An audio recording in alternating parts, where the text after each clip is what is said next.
नमस्कार मित्रों, आज फिर एक नए वीडियो पर आपका स्वागत है। संस्कृत वर्ण विचार के भाग 12 में हम लोग संस्कृत के जितने भी वर्ण हैं, संस्कृत वर्णमाला में जितने भी वर्ण हैं, सभी वर्णों के उच्चारण स्थान को जानेंगे कि सभी वर्णों के उच्चारण स्थान कौन कौन से हैं।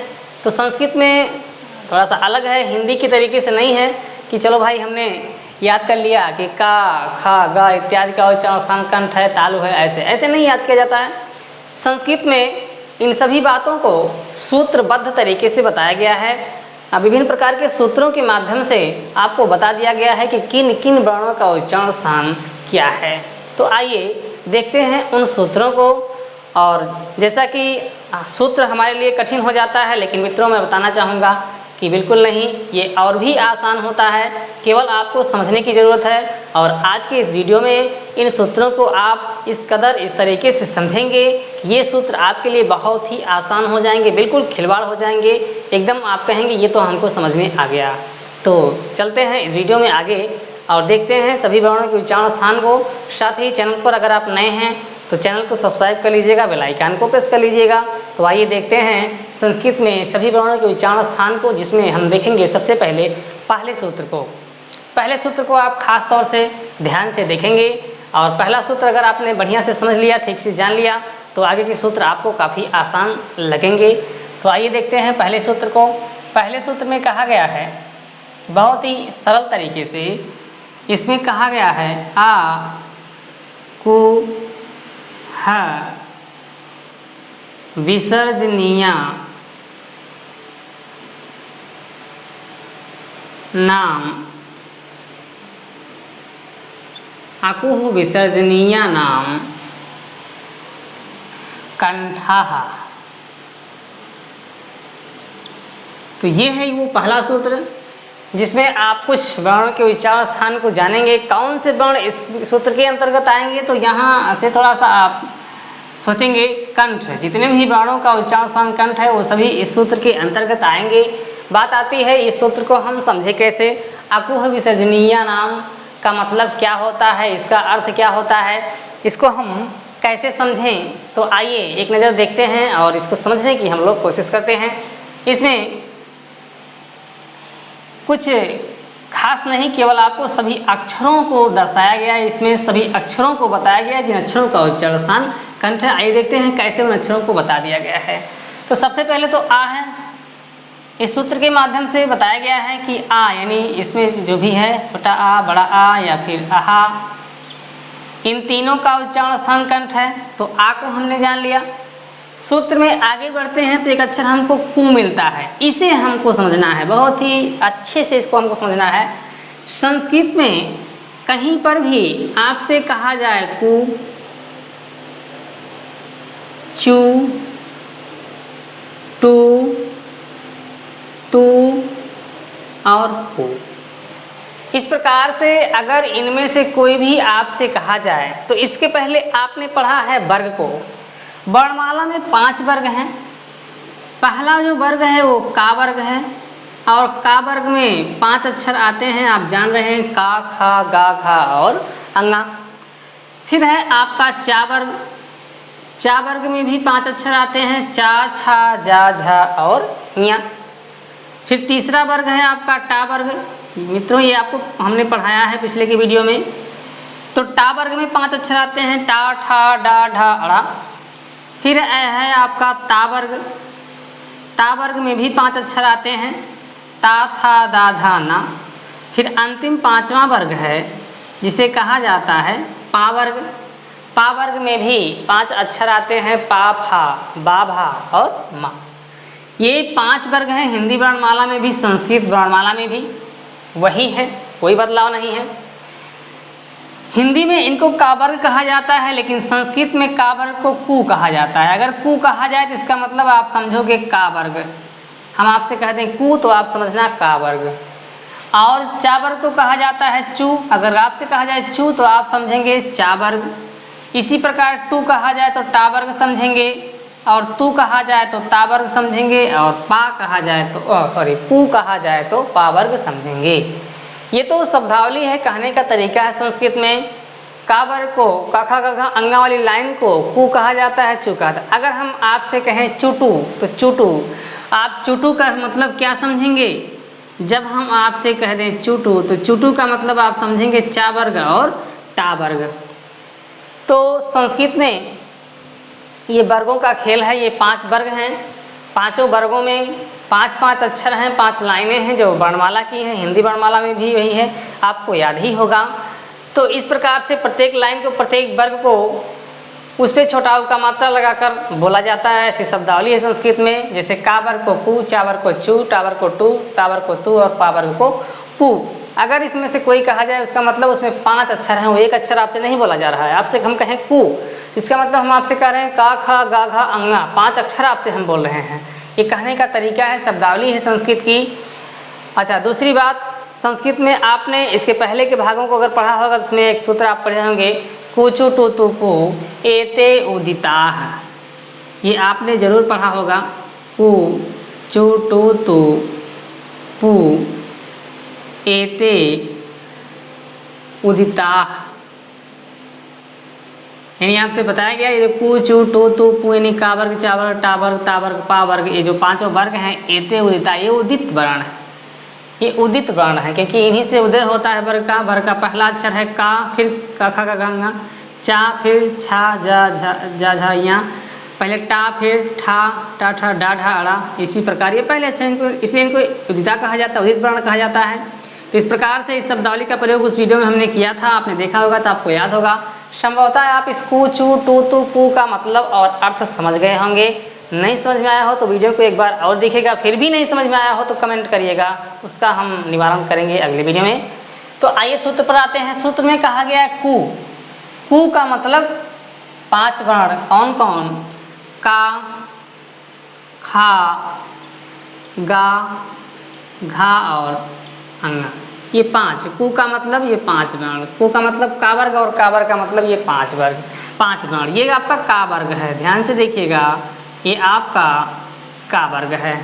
यानी सूत्र में आ को कहा गया कंठ है और कु यानी का वर्ग को कहा गया कंठ है। इन सभी का उच्चारण स्थान कंठ है। आगे बढ़ते हैं।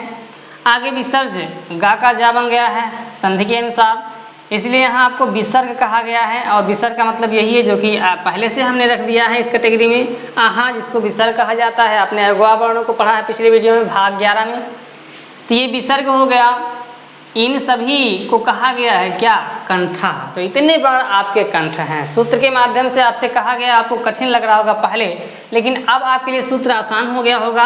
सूत्र में यही कहा गया, इन सब का नाम कंठ है। कौन कौन? आ, दोनों आ, कु कावर के 5 अक्षर, विसर्ग और विसर्ग, सॉरी एक अक्षर छूट रहा था, यहाँ पर हा है, इसमें हा भी आपका शामिल है। हा को भी आप शामिल करेंगे, ये हा भी एक कंठ वर्ण है। तो सूत्र में बहुत ही आसान तरीके से कहा गया, आ कु यानी कावर के सभी अक्षर, हा यानी आपका हा एक अक्षर, विसर्ग यानी विसर्ग आपका। इतने सभी वर्णों का नाम या इतने सभी वर्ण कैसे हैं? कंठ है इनका उच्चारण स्थान, अर्थात ये कंठ वर्ण हैं। इस प्रकार से हम समझते हैं प्रत्येक सूत्र को। प्रत्येक सूत्र आपको ऐसे ही मिलेगा। उच्चारण स्थान में जितना भी सूत्र है सब सूत्र आपको ऐसे मिलेगा, और प्रत्येक को आप जैसे इसको समझे हैं वैसे प्रत्येक सूत्र को आपको समझना है। अगला सूत्र हो सकता है हम बिना हमारे बताए आप जान जाएं।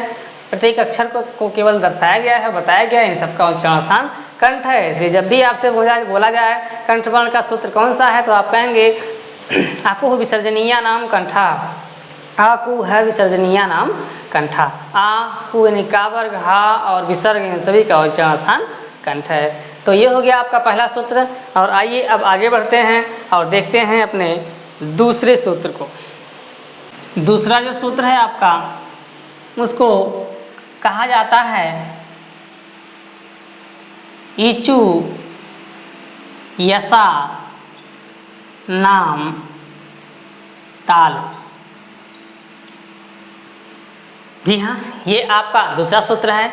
और दूसरे सूत्र में किन स्पर्श वाले अक्षरों को बताया गया है, तो अंत में आप जैसे इसमें देखा था आपने वैसे इसमें देखेंगे तो तालु लिखा हुआ है। अर्थात इस सूत्र के अंतर्गत वो सभी अक्षर आएंगे जिनका उच्चारण स्थान तालु है, जो तालव्य वर्ण कहलाते हैं। इसी की तरह से इसको भी हम देखते हैं। तो इसमें सबसे पहले ई है, और ई का मतलब आपका छोटी ई, और बड़ी ई। ये दो अक्षर आपके ताल है, इनका आसपास स्थान, ये तालव्य वर्ण है। इसके बाद आपका चू है। इसके पहले हमने बताया कोई अक्षर हो वर्गों का पहला अक्षर, या ये कचा टाता पा में से कोई भी एक अक्षर, और उसके नीचे छोटा ऊ का मात्रा हो, कू चू टू तू पू ऐसे करके लिखा गया हो या कहा गया हो या बोला जाए, तो उसको आप समझेंगे वह वर्ग। यानी ये चू है तो चा वर्ग। अब चा वर्ग आपका ये है, और चा वर्ग में कितने अक्षर आते हैं तो आप जान ही रहे होंगे। चा वर्ग में 5 अक्षर आते हैं, चा, छा, जा, झा और ञा। ये 5 अक्षर आते हैं। तो इन 5 अक्षरों को सूत्र में कहा गया है। ई का स्पर्श स्थान तालु है, और चू यानी चा वर्ग के 5 अक्षरों का चा, छा, जा, झा, ञा, इन 5 अक्षरों का उच्चारण स्थान तालु है। इसके बाद आपसे कहा गया है या, तो या का उच्चारण स्थान भी तालु है। और आगे कहा गया है बड़ा सा, तो बड़ा सा का उच्चारण स्थान भी तालु है। तो इस प्रकार इन सभी अक्षरों का उच्चारण स्थान तालु है। कितने अच्छा इसको हम इसमें हमको मिलते हैं, तो ई है, चा, छा, जा, झा, या है, या है और बड़ा शा है। तो कुल मिला के हम काउंट करते हैं 2, 5, 7 और 2, 9। इन 9 अक्षरों का उच्चारण स्थान तालु है। ये तालव्य वर्ण कहलाएंगे। इन सभी अक्षरों को आप तालव्य वर्ण कहेंगे। ये तालव्य वर्ण है,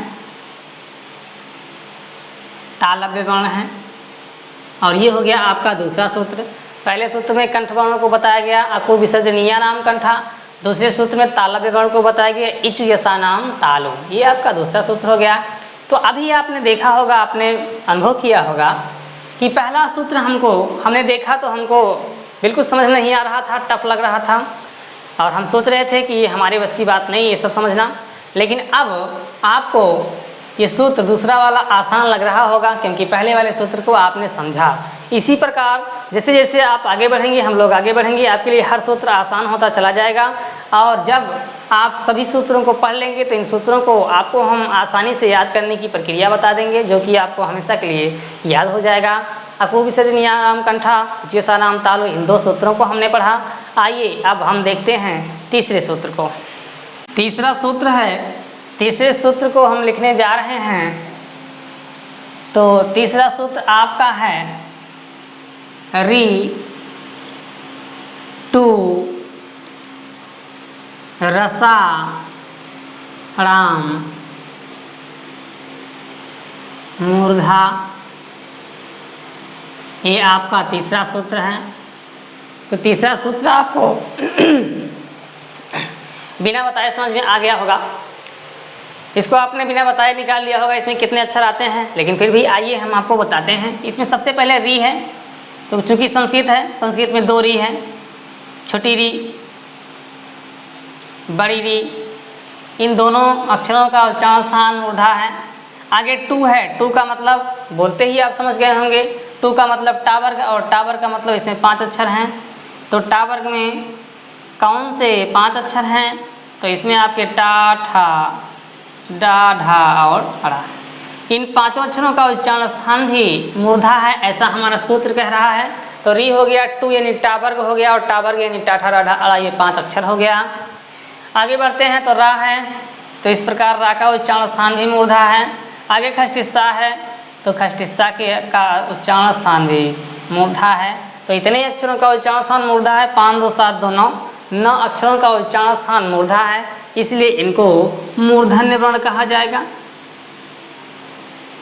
मूर्धन्य वर्ण कहा जाएगा।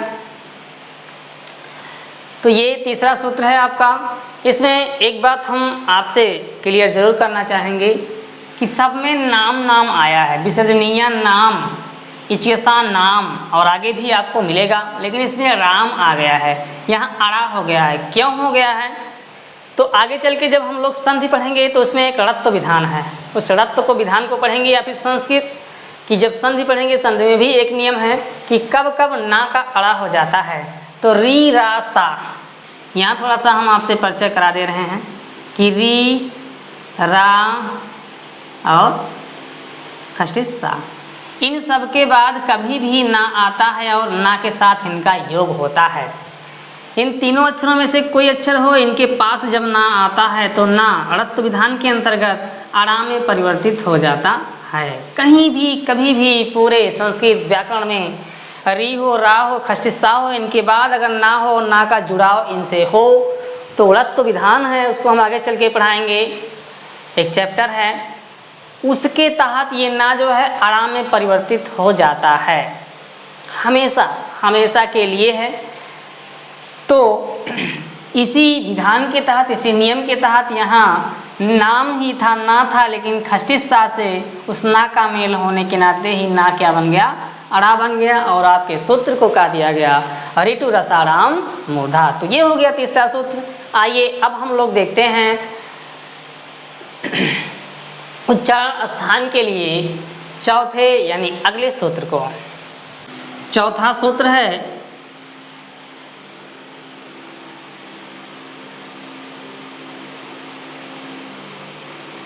ऋतु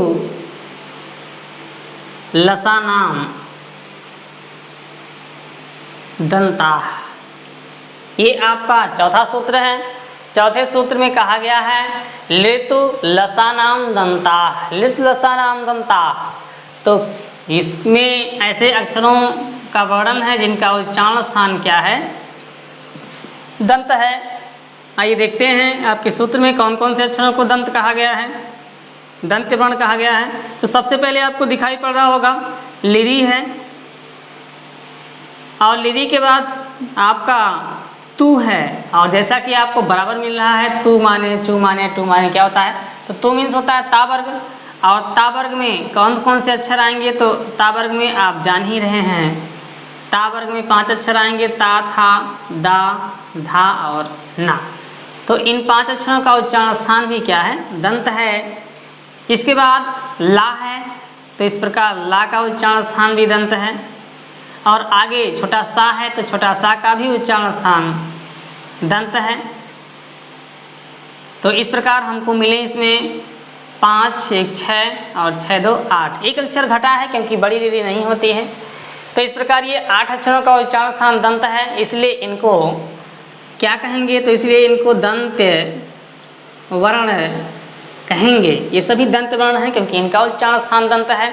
और चौथा सूत्र आपका बताता है ऋतु लसा नाम दंता, ऋतु निता वर्ग ला और छोटा सा, इन सभी का उच्चारण स्थान दंत है, इन सभी को दंत वर्ण कहा जाता है।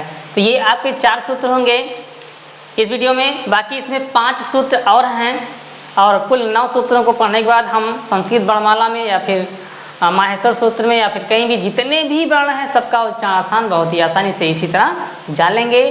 तो इसके संस्कृत वर्ण विचार के पिछले भागों को आप जरूर देखिएगा, इसके अगले भागों को भी देखते रहिएगा। और चैनल पे नए हैं, चैनल को सब्सक्राइब जरूर करिएगा, बेल आइकन को प्रेस कर लीजिएगा, ताकि आपको ऐसे वीडियो हमेशा जैसे ही हम अपलोड करें तुरंत आपको मिल जाए। तो इस तरह से ये संस्कृत वर्ण विचार का भाग 12 था। मिलते हैं संस्कृत वर्ण विचार के भाग 13 में, तब तक के लिए धन्यवाद।